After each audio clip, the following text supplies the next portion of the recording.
Yeah, bring your motherfucking ass over here. I got a lot to say. Call me AB, man. I'm out here living tragic.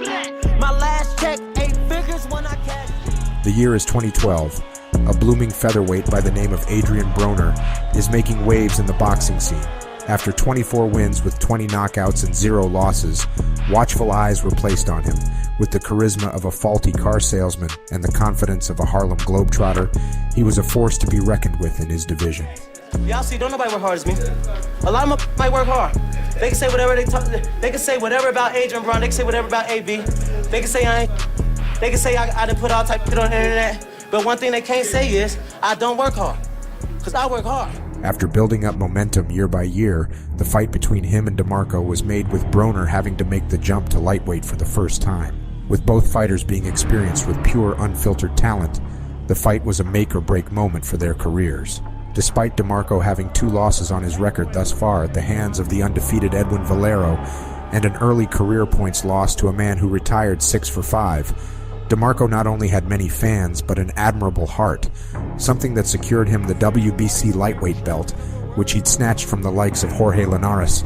But could he give Broner the first loss of his career and silence his cockiness, securing a hold on his belt for the foreseeable future? Or will the problem live up to his nickname and show DeMarco that there's a new champion in town?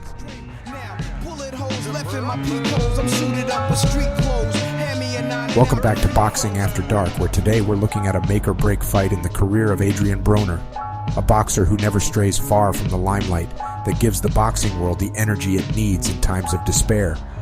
Many questioned his legitimacy in the year of 2012, and whether he had what it takes to become one of the best fighters pound for pound. What did I say when I interviewed him last week, huh, Jim? I said they say you don't throw punches, man. He said it ain't about how many, it's about the right time.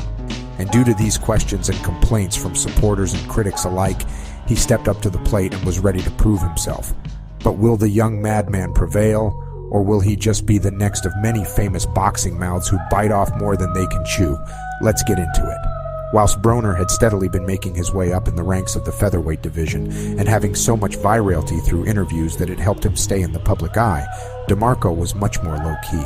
Despite his record not being something to gawk at, he had many great attributes that many fighters didn't possess, and was ranked Ring Magazine's #1 lightweight in the world at the time leading up to the fight, with his WBC lightweight title to show for it.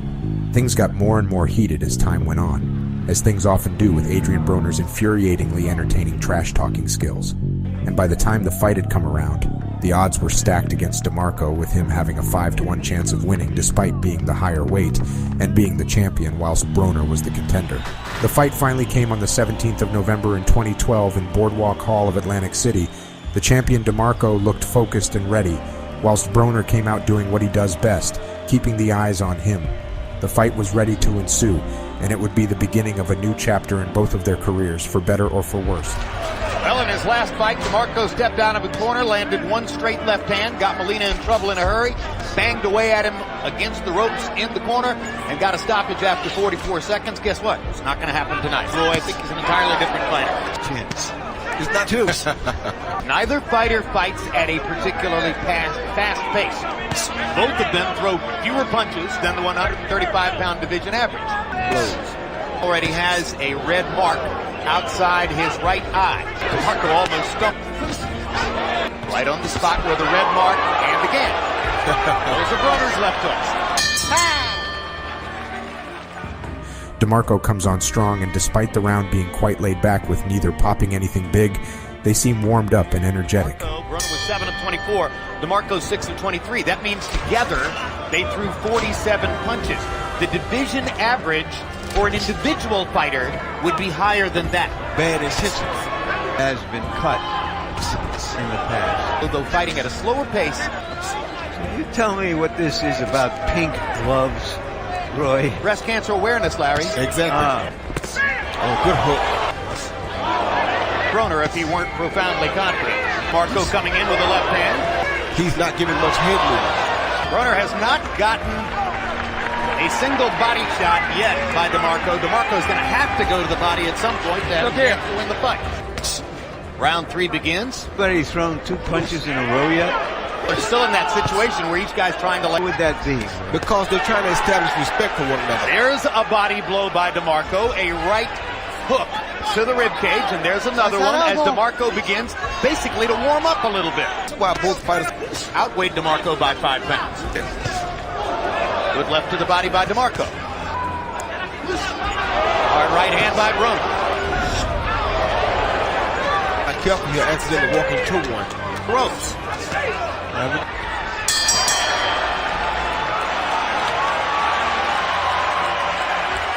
Round 3 comes around and markings begin to appear over the face of DeMarco. The counters are affecting him and he seems to be getting more frustrated the longer time passes. Broner continued to catch DeMarco off guard as he seemingly concentrated less and less, despite a strong opening round. Power shots in round 3. Broner was 9 of 18. DeMarco was 14 of 28. Okay, Jim, I've got a 2-1, 29-28, Adrien Broner. Had a hit. Keeps that shoulder very 2-1, Broner. For the evening, both of these amateur fighters rather than professionals. DeMarco can't win the inside fight with that. Adrien's hands are much too quick for him to be inside with him. Last exchange. DeMarco with a right to the body. Broner lands an uppercut and another. DeMarco fires back with a right and a left. We've got a fight breaking out in Atlantic City. Punches. Another pair of uppercuts for Broner. Now DeMarco tries the left uppercut. Good body shot with the left hand by Broner. Another uppercut. DeMarco with uppercuts. Yeah, because if DeMarco can't win that fight right there. DeMarco lands a straight left. Coming and counter it. In round 4, things heat up as DeMarco tries to keep the pressure on Broner. With his southpaw stance, it was assumed some difficulty would be on the table for Broner, but he adapts well and casually outmaneuvers almost every move of Antonio. Broner puts his right uppercut to use and puts consistent damage on the head of DeMarco. Power shots in round 4. There were no jabs in the round. Broner was 36 out of 62, 58%. DeMarco 22 out of 61. That's not bad, but he couldn't keep up with Broner in terms of connected punches. Well, he's got a defense that he's highly confident in. Let's listen to Michael Stafford now from the corner of Adrien Broner. Broner just taking DeMarco apart at the moment. Combination punches on the inside are killing DeMarco.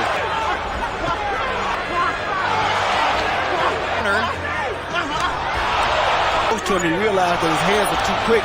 Don't stay away from him. Get close to him. Power shots. Broner landed 52 of 78 power shots in that round. DeMarco 6 of 31. In the corner between rounds, Romulo Curarte told Antonio DeMarco he wanted to stop the fight, and DeMarco talked him out of it. He can live to fight another day.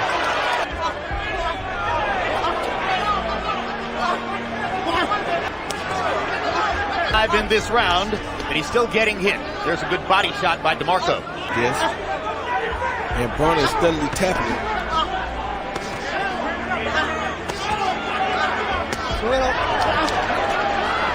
Good hook by DeMarco.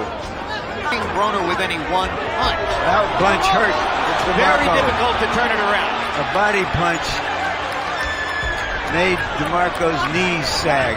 Now it looks like a comprehensive performance by Broner. Adrien has the best round of the fight so far as he puts his accuracy on show, landing blow after blow to the face of DeMarco.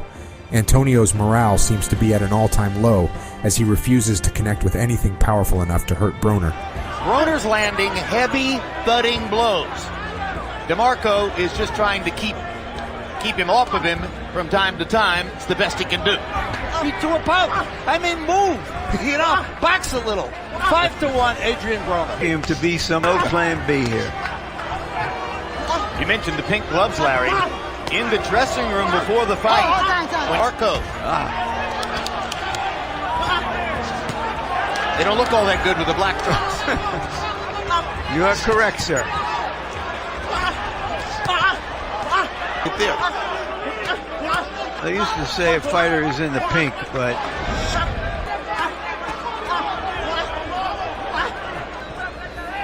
Round 8 of a scheduled 12. Given the punishment he's taken, it's fairly impressive that DeMarco's made it this far for the screen, which demonstrated Time DeMarco does throw. Straight left hand. Only got a glancing blow.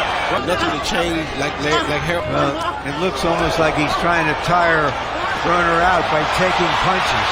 Down goes DeMarco on a swinging left hook. This Goes time corner. DeMarco's been knocked down in his career. He was stopped on his feet against Valero. And they wave a white flag of surrender as Larry points out in DeMarco's corner, and Adrien Broner has a technical knockout victory. Body and head attack, followed by left uppercut, and down goes DeMarco. And let me correct it, not a 9th round TKO, an 8th round TKO. Broner closed the show in round 8, landing.